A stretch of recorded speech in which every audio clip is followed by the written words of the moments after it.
Einen geliebten Menschen verlieren. Eine der schwierigsten Eigenschaften, die man sich aneignen muss, wenn man einen geliebten Menschen verliert, ist Geduld. Aber dies wurde in den Lehren immer wieder betont. Des Islam. Man muss verstehen, dass Ungeduld die Geschichte nicht ändern wird. Was passiert ist, kann nicht durch das Verhalten einer Person geändert werden. Eine Person, die einen geliebten Menschen verloren hat, wird diesen Verlust erleben, egal ob sie geduldig oder ungeduldig ist. Wenn sie ungeduldig ist, hat sie ihren geliebten Menschen verloren und die unzählige Belohnung verpasst, die mit Geduld einhergeht. Kapitel 39 Az-Zumar, Vers 10.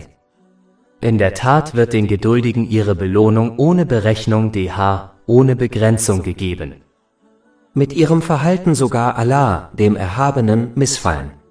Wenn jemand hingegen Geduld beweist, wird er zwar den Tod seines geliebten Menschen erleben, aber auch eine unschätzbare Belohnung erhalten. So oder so wird eine Person den Tod eines geliebten Menschen erleben, aber sie muss sich entscheiden, welchen Weg sie einschlägt, den der Belohnung oder den der weiteren Qual.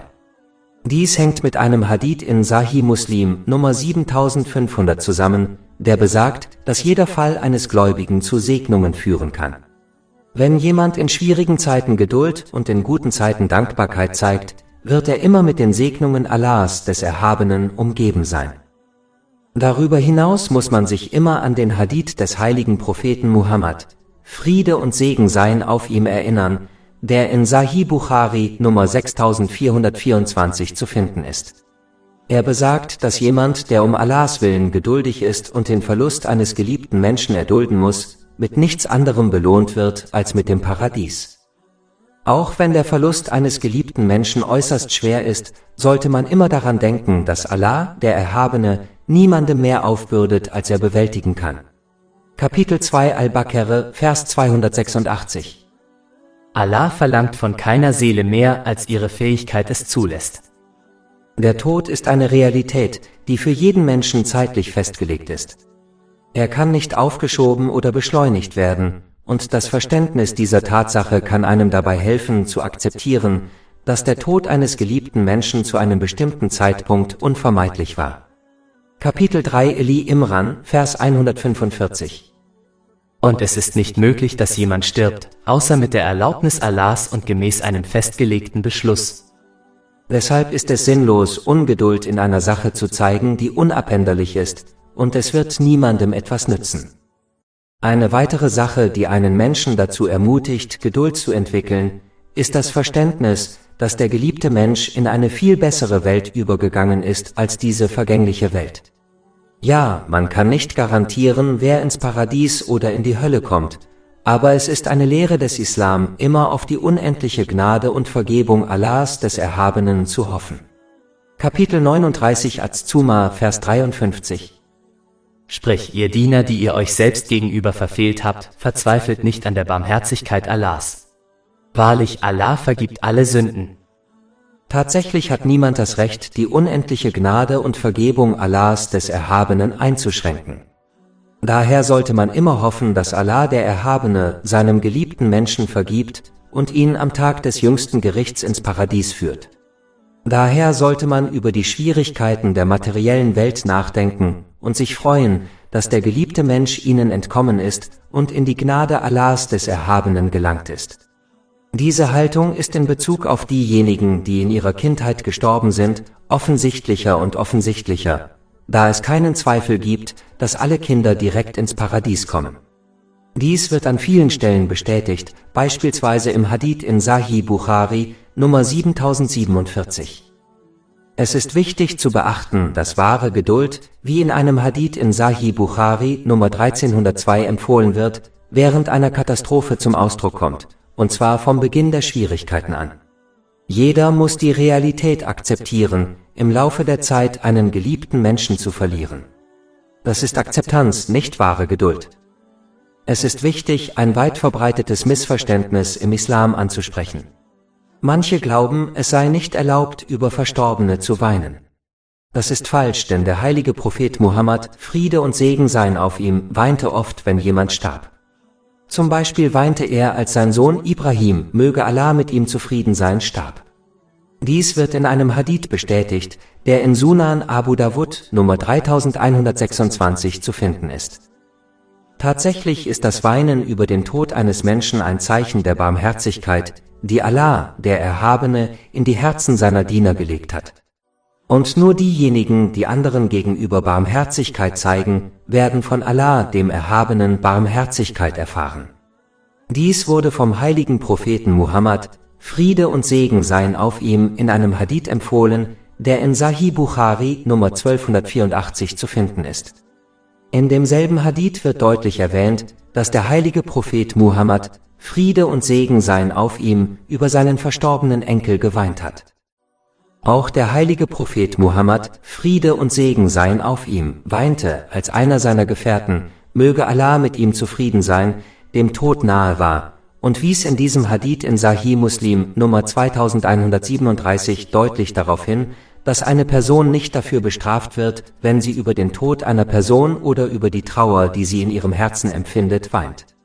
Sie kann jedoch durchaus bestraft werden, wenn sie Worte äußert, die ihre Ungeduld gegenüber dem Erlass Allahs, des Erhabenen, zeigen. Es ist klar, dass es im Islam nicht verboten ist, Trauer im Herzen zu empfinden oder Tränen zu vergießen. Verboten sind jedoch Wehklagen und das Zeigen der eigenen Ungeduld durch Worte oder Taten, wie etwa das Zerreißen der Kleider vor Kummer. Wer so handelt, wird streng gewarnt. Deshalb sollte man diese Handlungen um jeden Preis vermeiden. Eine Person kann nicht nur für ein solches Verhalten bestraft werden, sondern wenn der Verstorbene nach seinem Ableben von anderen verlangt und ihnen befohlen hat, so zu handeln, wird auch er zur Verantwortung gezogen. Wenn der Verstorbene dies jedoch nicht gewollt hat, ist er von jeglicher Verantwortung befreit. Dies wird in einem Hadith bestätigt, der in Jami at-Tirmidhi Nummer 1006 zu finden ist. Es ist allgemein bekannt, dass Allah, der Erhabene, niemanden für die Taten eines anderen bestrafen würde, wenn dieser ihm nicht geraten hat, so zu handeln. Eine weitere hilfreiche Sache ist das Flehen an Allah, den Erhabenen. Man sollte Allah, den Erhabenen, anflehen und um Geduld im Umgang mit der eigenen Tragödie bitten, damit man eine unermessliche Belohnung ernten kann. Kapitel 2 Al-Baqarah, Verse 156 bis 157. Die, wenn sie ein Unglück trifft, sagen, wir gehören Allah, und zu ihm kehren wir zurück. Das sind diejenigen, denen der Segen ihres Herrn und seine Barmherzigkeit zuteil werden. Und sie sind die Rechtgeleiteten. Der heilige Prophet Muhammad, Friede und Segen seien auf ihm, hat in einem Hadith in Sunan ibn Majah Nummer 1447 empfohlen, für sich selbst, die Verstorbenen um Vergebung zu bitten und Allah, den Erhabenen, zu bitten, ihren Verlust durch etwas Besseres zu ersetzen. Dieses etwas Bessere beinhaltet die Barmherzigkeit Allahs, des Erhabenen, in beiden Welten. Man sollte auch so oft wie möglich für die Verstorbenen beten, da aus dem heiligen Koran und den Hadithen des heiligen Propheten Muhammad, Friede und Segen seien auf ihm, hervorgeht, dass es ihnen nützt. Kapitel 14 Ibrahim, Vers 41. Unser Herr, vergib mir und meinen Eltern und den Gläubigen am Tag der Abrechnung. Und Kapitel 59 Al-Heshr, Vers 10. Und sagte, unser Herr, vergib uns und unseren Brüdern, die uns im Glauben vorausgegangen sind. Und schließlich hat der heilige Prophet Muhammad, Friede und Segen seien auf ihm, in Hadithen wie dem in Sunan Abu Dawud, Nummer 2880, ausdrücklich erwähnt, dass das Bittgebet eines Kindes im Namen seines verstorbenen Elternteils erhört wird. Eine weitere Sache, die den Glauben eines Muslims stärken kann, wenn ein geliebter Mensch diese Welt verlässt, ist ihm aufrichtig alles Unrecht zu vergeben, das der Verstorbene ihm angetan haben könnte. Dadurch öffnen sich dem Trauernden die Türen der Gnade und Vergebung, denn Allah, der Erhabene, vergibt denen, die anderen um seinetwillen vergeben. Kapitel 24 An-Nur, Vers 22. Und sie sollen vergeben und nachsehen. Möchtest du nicht, dass Allah dir vergibt? Wenn man diese Haltung einnimmt, hofft man, dass Allah, der Erhabene, einem die Kraft gibt, mit dem Verlust auf eine Weise umzugehen, die einem unzählige Belohnungen einbringt. Ebenso sollte man andere, denen der Verstorbene Unrecht getan hat, ermutigen, ihm ebenfalls zu vergeben, bevor der Tag des jüngsten Gerichts kommt. Da der jüngste Tag ein Tag der Gerechtigkeit ist, wird Allah, der Erhabene, alles Unrecht wieder gut machen.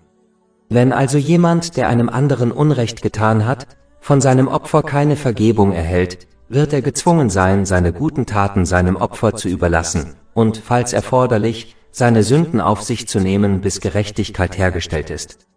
Dies kann durchaus dazu führen, dass der Unterdrücker in die Hölle geschleudert wird. Davor wurde in einem Hadith in Sahih Muslim Nummer 6579 gewarnt. Man kann und sollte alle Schulden zurückzahlen, die ein geliebter Mensch hinterlassen hat, denn auch dies ist ein wichtiges Thema, das am Tag des jüngsten Gerichts behandelt wird. Jeder ist sich des Martyriums bewusst, aber selbst seine Schulden werden nicht vergeben, bis sie beglichen sind. Dies wird in einem Hadith bestätigt, der in Sahih Muslim Nummer 4880 zu finden ist. Ein Muslim sollte außerdem weitere Segnungen und die Hilfe Allahs, des Erhabenen, erlangen, indem er bei der Organisation und Bezahlung der Beerdigung hilft. Dies führt nicht nur zu Segnungen, die einem Muslim in seinem Moment der Trauer Kraft geben, sondern gilt auch als entscheidender Teil der Hilfe, den Tod eines geliebten Menschen zu verarbeiten. Eine weitere hilfreiche Sache sind Taten, von denen berichtet wird, dass sie den Verstorbenen zugutekommen. Laut einem Hadith in Sahih Bukhari Nummer 2770 kommt es den Verstorbenen zugute, wenn man im Namen dieser wohltätige Taten tut. Wie bereits erwähnt, wird es einem Kind nützen, wenn es seinen verstorbenen Eltern um Vergebung bittet. Und wenn dies aufrichtig geschieht, ist es auch für das Kind eine große Erleichterung. Dies wird in einem Hadith in Sunan an-Nasai Nummer 3681 bestätigt. Jede wohltätige Tat, die im Namen der Verstorbenen verrichtet wird und anderen zugutekommt, wird ihnen nützen. Ein Muslim sollte also danach streben, diese Taten zu verrichten, egal wie groß sie sind. Man sollte keine Tat als zu klein erachten, da die verstorbenen Taten jeder Größe mit Sicherheit zu schätzen wissen. Und schließlich kann es für eine Person, die den Verlust eines geliebten Menschen erlebt, von Nutzen sein, über ihre eigene Sterblichkeit nachzudenken. Das ist vielleicht keine angenehme Aufgabe, aber sie wird Ihnen zweifellos in beiden Welten von Nutzen sein, denn der Schlüssel zur Veränderung des eigenen Charakters zum Besseren ist die Selbstreflexion. In den meisten Fällen verstehen Muslime die arabische Sprache nicht. Daher haben rechtschaffene Taten, die damit verbunden sind, wie das Rezitieren des heiligen Koran, in den meisten Fällen wenig Einfluss auf die Veränderung zum Besseren. Es ist wichtig, aus dem Tod anderer eine Lehre zu ziehen, damit man sich richtig auf den eigenen Tod vorbereiten kann. Man sollte bedenken, dass man diese Welt genauso verlassen wird, wie die geliebten Menschen allein sind. Die Familie und der Reichtum einer Person werden sie mit dem Grab verlassen, während nur ihre Taten bei ihr bleiben. Dies wird in einem Hadith bestätigt, der in Sahih Muslim Nummer 7424 zu finden ist. Man sollte jetzt nachdenken, bevor es so weit kommt, dass es einem nichts mehr nützt, über seine Taten nachzudenken. Kapitel 89 Al-Fajr, Vers 23. Und an jenem Tag ist die Hölle gekommen. An jenem Tag wird der Mensch sich erinnern, doch was wird ihm die Erinnerung nützen?